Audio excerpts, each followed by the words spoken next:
William Wallace. And I see a whole army of my countrymen here in defiance of tyranny. You've come to fight as free men. And free men you are. What will you do without freedom? Will you fight? Fight against that? No! We will run! And we will live.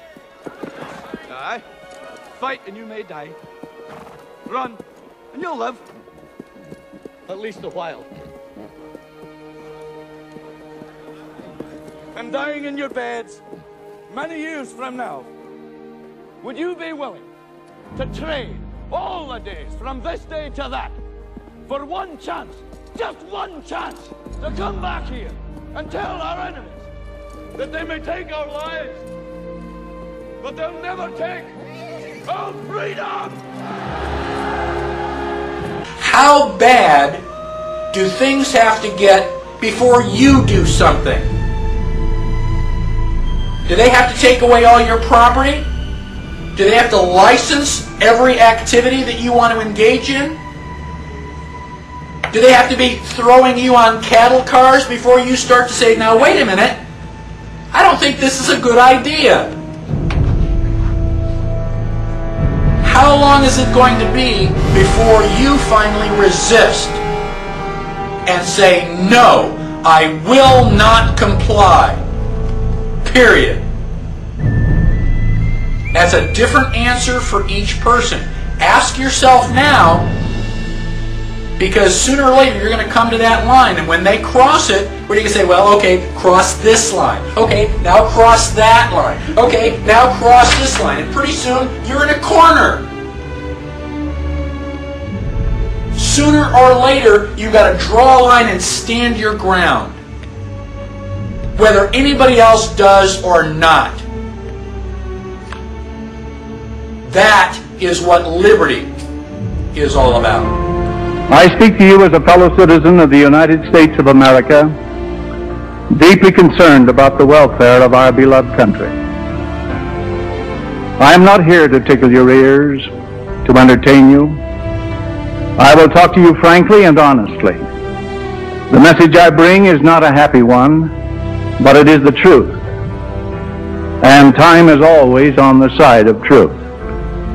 Truth must be repeated again and again, because error is constantly being preached round about. I realize that the bearer of bad news is always unpopular. As a people, we love sweetness and light, especially sweetness. I am sorry to say that all is not well in so-called prosperous, wealthy, and powerful America.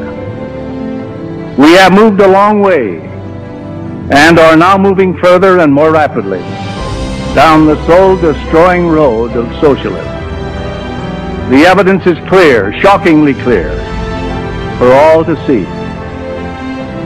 With our national prestige at or near an embarrassing all-time low, we continue to weaken our domestic economy by unsound fiscal, economic, and foreign aid policies which corrupt our national currency.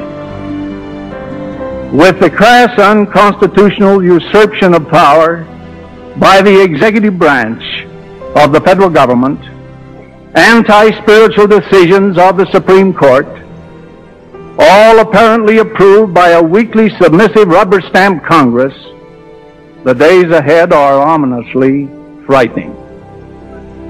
It is imperative that American citizens become alerted and informed regarding the threat to our welfare, happiness, and freedom. No American is worthy of citizenship in this great land who refuses to take an active interest in these important matters. Stand up for freedom, no matter what the cost. It can help to save your soul and maybe your country. May God give us the wisdom to recognize the dangers of complacency the threat to our freedom, and the strength to meet this danger courageously. And then we print and we print and we print until we can print no more.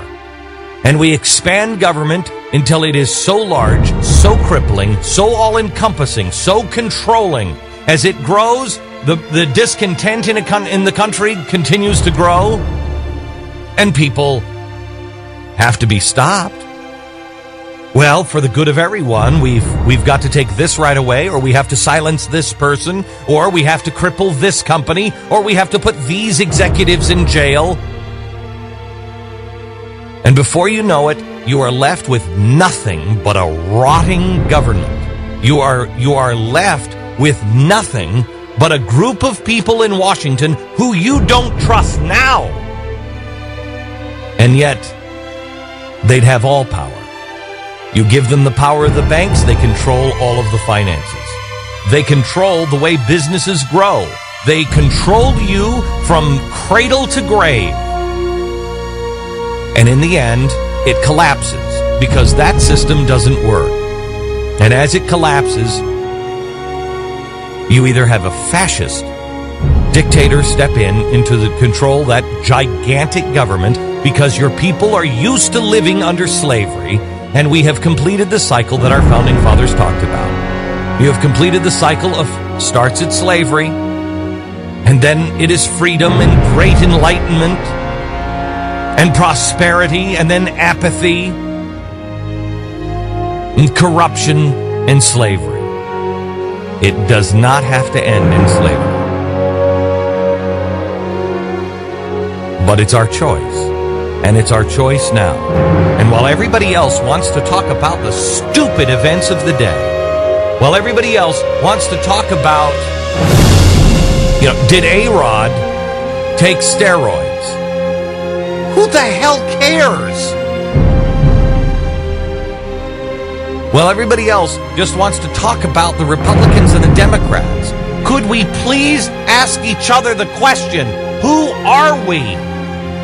Do we believe, here's the question, are you willing to do the tough thing now? And I mean, have pain beyond your wildest imagination. Let's look at the worst case scenario. Are you willing today to live through great pain, have great suffering? Are you willing to lose everything to save the future for your children? I am willing to lose my job, my fame, my fortune. I am willing to work with my hands in the soil. I've never done it before. You don't want to eat around me because the carrots are going to be malformed and very small. The potatoes are going to stink on ice. I don't know how to grow anything. I don't know how to shoot anything. I certainly don't know how to gut anything. But I'll learn. I'll learn. Or would you just rather have somebody else take care of it?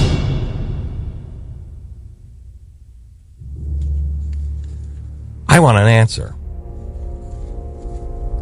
My answer is I'll suffer for freedom tomorrow. I will pay the ultimate price for my children to be able to be free. I will not stand before my God, and when He asks me, when all of this was going on, Glenn, what were you doing?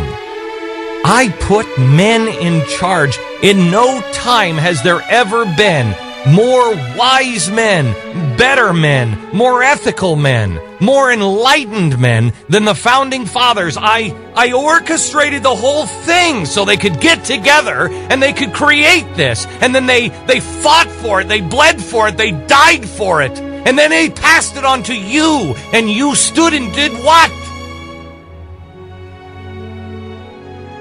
I was afraid. I didn't know what to do. I just listened to the people on television. I just wanted to keep my house. I was afraid. I refuse to answer that way. We, as a country, were founded on divine principles, through divine providence. And we must once again mutually pledge to each other our lives, our fortunes, and our sacred honor.